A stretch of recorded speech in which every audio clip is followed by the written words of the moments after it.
আসসালামু আলাইকুম। হ্যালো বন্ধুরা, কেমন আছো সবাই? আশা করি ভালো। আমরাও তোমাদের দোয়ায় আলহামদুলিল্লাহ ভালো আছি। আরও একটা নতুন ভিডিও নিয়ে তোমাদের সামনে হাজির হলাম। আশা করছি তোমাদের অনেকটা ভালো লাগবে। আর এটা জমির রেজিস্ট্রি শেষ করার পর আমার শ্বশুরবাড়িতে যাওয়ার সময় এই ভিডিওটা করেছিলাম। ভিডিওটা সামান্য হয়েছিল, বেশি বড় হয়নি। আর যেহেতু যেতে আমাদের অনেকটা রাত হয়ে গেছিল, এই জন্য রাতের বেলায় ভিডিওটা করা হয়েছে। আর বাসায় আমার মামা শ্বশুর অনেকটা অসুস্থ ছিল, তার জন্য একটু ফলমূল নেওয়া হলো। আর আমার খালার বাসা থেকে আমার শ্বশুর বাসা অনেকটা দূরে, অনেকটা বাইকে যেতে আমাদের প্রায় 1.5 থেকে 2 ঘন্টা সময় লেগে গেছিল।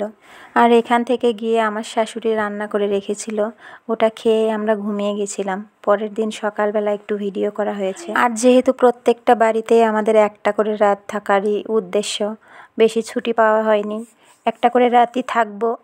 আর এই জন্য বেশি একটা ভিডিও করতে পারিনি, যেটুকু পেরেছি সেটুকুই তোমাদের সাথে শেয়ার করেছি।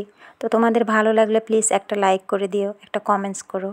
আর এটা ছিল পরের দিন সকালবেলা। আর আমি শ্বশুর বাড়িতে যাই আর বাবার বাড়িতেই যাই না কেন, আমার কেন জানি খুব ভালো লাগে গ্রামে। আর গেলেই আমি প্রায় সবার সাথে দেখা করে আসার চেষ্টা করি, সবার সঙ্গেই দেখা করি যারা আমার যা আছে।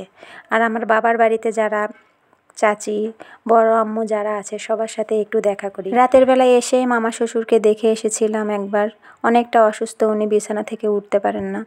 আর সকালবেলা উঠে আরও একবার যাচ্ছিলাম। আর সামনের ওই বাড়িটা, ওটা হচ্ছে আমার ভাসুরের বাসা। আমরা আগে একসঙ্গেই থাকতাম, পরে আমার ভাসুর আবার আলাদা করে বাড়ি করেছে ওইখানে, সেখানে ওরা চলে গেছে। আর আমার মামা শ্বশুরের বাসা হচ্ছে ওই পাশে, ওখানে যাব ওনাকে দেখতে। যেহেতু রুগী দেখতে যাচ্ছি তাই ভিডিওটা করা যাবে না, তাই আমার ভাসুরের এইখান থেকে ভিডিওটা অফ করে দিয়েছিলাম। আর গ্রামের মানুষ ভিডিও করলে কি ভাববে না ভাববে, এই জন্য আর ভিডিও করা হয়নি। আর মামা শ্বশুরকে দেখে চলে আসার সময়ে সবার সাথেই দেখা করতেছিলাম। আর বাড়িতে গেলে সবাই প্রায় চলে আসার সময় যার যা আছে সেটা দেওয়ার চেষ্টা করে, যার কাছে যা থাকে। যার যেহেতু গ্রামে সবাই সবজি লাগায়, কেউ লাউ, কেউ কলা, যার যেটা হয়। আমাকে সবাই অনেকটা ভালোবাসে, আমার যারা সবাই দেওয়ার চেষ্টা করে। আর এটা একটা মামাতো ভাসুর আমার এখানে বাড়ি করতেছে। আর ওই সেই মামাতো যায় আসার সময় আমাকে কলা দিয়েছিল, তরকারি কলা যেটা বলি আমরা, কাঁচকলা তরকারিতে খাই। আর হচ্ছে ওর গাছের সিম দিয়েছিল অনেকগুলো। আর এদিকে জমিতে এখন কুষার কেটে ফেলেছে, অনেকগুলো কুষারের আবার চারা লাগাইছে, আবার হচ্ছে ধান লাগানো শুরু হয়ে গেছে। আর আমার জায়ের ওই সেই কলার গাছ, ওখান থেকে কলা পেড়ে আমাকে দিয়েছিল।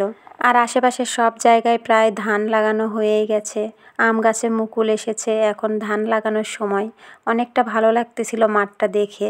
আর আমি এখন সব কিছু ভিডিও শেষ করে বাসার দিকে চলে যাচ্ছি, কারণ আমরা যাব বাজারে। বাজার থেকে শাশুড়ির জন্য কিছু কেনাকাটা করে নেব। তো বাজার করে এসেছিলাম, ভিডিও করা হয়নি, বাচ্চাদের রেখে গেছিলাম আমার শাশুড়ির কাছে। বাজার করে দিয়েছিলাম, যেহেতু উনি একা থাকে বাসায়। রমজান মাস, কী আনবে কী খাবে, এই জন্য আমরা দুইজন মিলে একটু ওনাকে বাজার করে দিয়েছিলাম, যা যা লাগে আর কি। খেজুর, ছোলা, আদা, রসুন, তেল মাথায় দেওয়ার। আর ওনার জন্য মেক্সির কাপড় নিয়েছিলাম, উনি মেক্সি পরে, এই জন্য। সেমাই নিয়েছিলাম, তারপরে হচ্ছে মুড়ি নিয়েছিলাম, রোজার জন্য যা যা লাগে আর কি, সব কিছুই কেনা হয়ে গেছিলো। গোসল করার সাবান, লবণ, হলুদ, মশলা আর কি। ওনার একটা মাস যেন উনি খেয়ে শেষ করতে না পারে, এই সব কিছু কিনে দেওয়া হয়েছিল। আলু, মরিচ, কাঁচা বাজার। আমিও কিছু কেনাকাটা করে নিয়ে এসেছিলাম ঢাকার জন্য। যেহেতু আমরা বাসায় এসে রমজানের বাজার করার সময় পাইনি, কারণ রোজা মুখে নিয়ে আমরা বাড়ি থেকে এসেছিলাম, তাই ওখান থেকেও একটু কেনাকাটা করে নিয়ে এসেছিলাম আমরা। আমার শাশুড়ি তো আগে আমার ভাসুরের মধ্যেই খাওয়া দাওয়া করতো, কিন্তু আমার ভাসুরের বাচ্চাকে শহরের স্কুলে ভর্তি করানোর জন্য ওনারাও শহরে বাসা শিফট করেছে। তাই আমার শাশুড়ি এখন একাই রান্নাবান্না করে খাবে।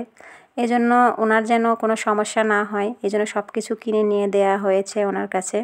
আর একা একা তো উনি রান্নাই করেন না, গিয়ে দেখবো ঈদের সময় গিয়ে দেখবো সব কিছু প্রায় থেকেই গেছে। একটু রান্না করলে 2-3 বেলা খেয়ে নেয়, একা একা রান্না করতে চায় না। সাথে আনতে চাচ্ছি, যেহেতু আমার মামা শ্বশুর অসুস্থ, মানে ওনার ভাই, সেই অসুস্থ ভাইকে রেখে আর আমাদের সাথে আসলো না, বলল পরে যাব, এই জন্য আর নিয়ে আসা হলো না। আর এদিকে আমাদের সব কিছু প্রায় গোছানো হচ্ছিল, আমার যা সিম উঠাই দিচ্ছিল, তাই একটু ভিডিও করেছি। তো সব কিছু গুছাইয়ে নিয়ে আমরা আমার বাবার বাসার দিকে রওনা দিয়েছিলাম। এটা ছিল পথের মাঝে একটা হোটেল, মিষ্টির হোটেল, সেখান থেকে আমরা মিষ্টি নেব। মিষ্টি নিলাম, দই নিলাম, তারপরে এখানে আরেকটা জিনিস দেখলাম, সেটা হচ্ছে মালাই চপ।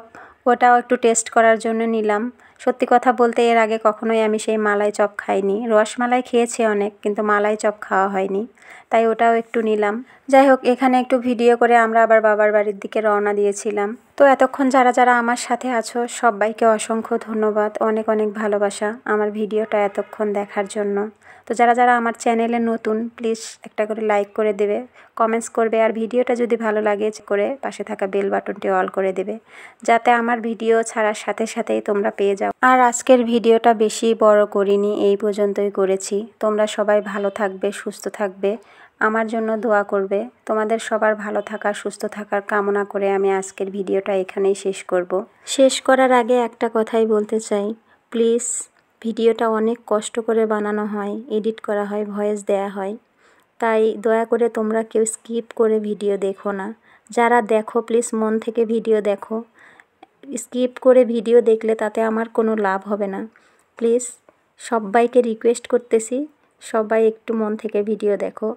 আর ভালো থাকো, সুস্থ থাকো, সবাইকে ভালো থাকার কামনা করে আজকে এই ভিডিওটা এখানেই শেষ করছি। আল্লাহ হাফেজ।